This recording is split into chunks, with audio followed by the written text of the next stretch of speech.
Hello, today we are going to talk about deworming horses in this video segment.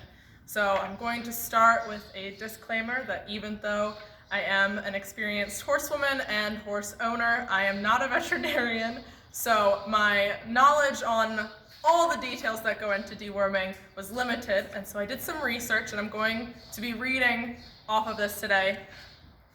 I just wanted to let you guys know so you're not sure what I'm looking at. But we're going to talk about what kinds of worms we are deworming against, how we know whether our horse has worms, taking care of our pastures, knowing how much dewormer to give our horses. That seemed to be a topic of interest for all of you, and we wanted to deliver that to you. So I'm going to start with common worms that are in horses. So when we're looking at deworming dogs and cats and horses, it's different worms that we're dealing with, which is a little gross, but it's true.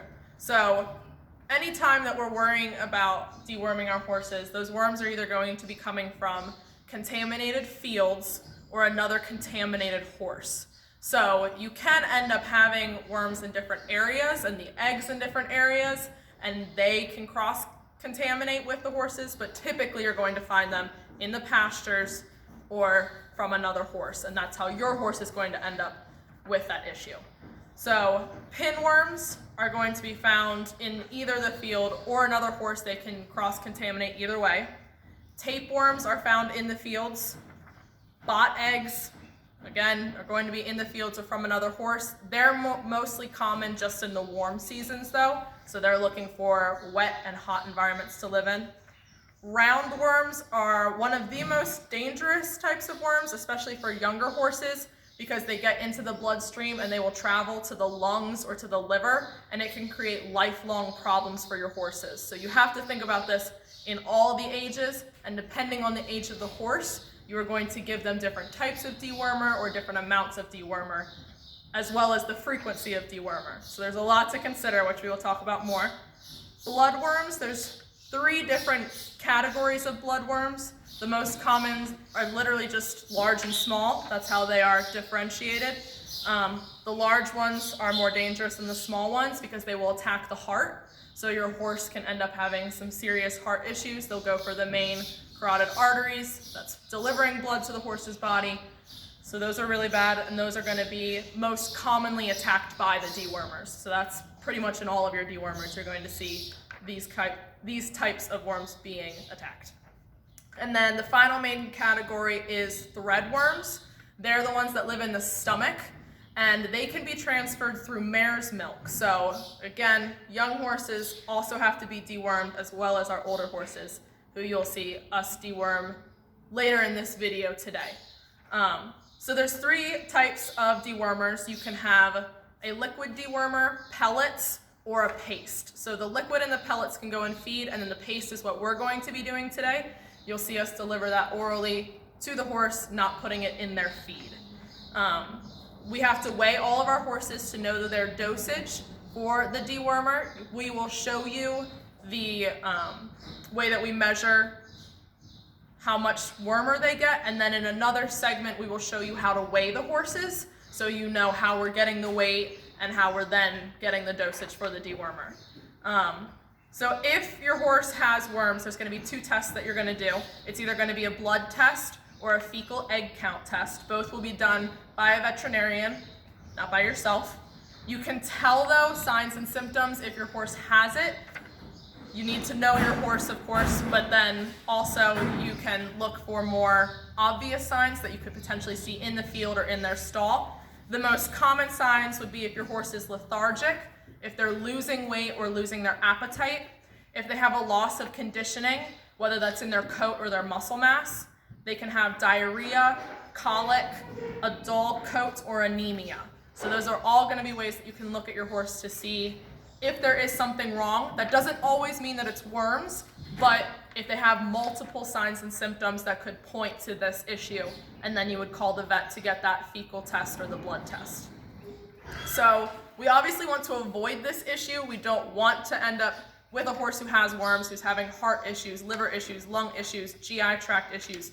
We want to avoid that. So easy ways to make sure that we can manage against the horses getting worms would be taking care of our pastures. So that would be through mowing, through rotating the fields, through keeping the horse count down in each field, picking the fields for any of their poop. Anything like that's going to be helpful to make sure that the worms aren't spreading, building up, getting through all of that. If possible, you also want to rest your pastures. So we do a field rotation, which we will probably talk about in another video, and the importance of that and how we maintain the pastures. And then feeding your horses off the ground when they're out in the fields with their hay. So the final thing we're going to go over is when should you deworm the horse. So when is going to depend on the age and the season mostly. So there's different wormers that you will give at different times of the year because they will attack different parasites. But then also, again, the age of the horse will determine how much you are deworming them. Younger horses and older horses are going to get dewormed more because their immune system is more compromised. Your herd size and your pasture condition are also going to impact how much you worm, depending on if you have really good fields and a really small herd, or really poorly conditioned fields and a really big herd. So all of those are going to play into when you worm, how you worm, what you worm. So we're going to pause, we're going to set up to deworm our horses, and we're going to talk to you more about what we're going to be doing today. Okay, so we keep track of our horses' weight throughout the year.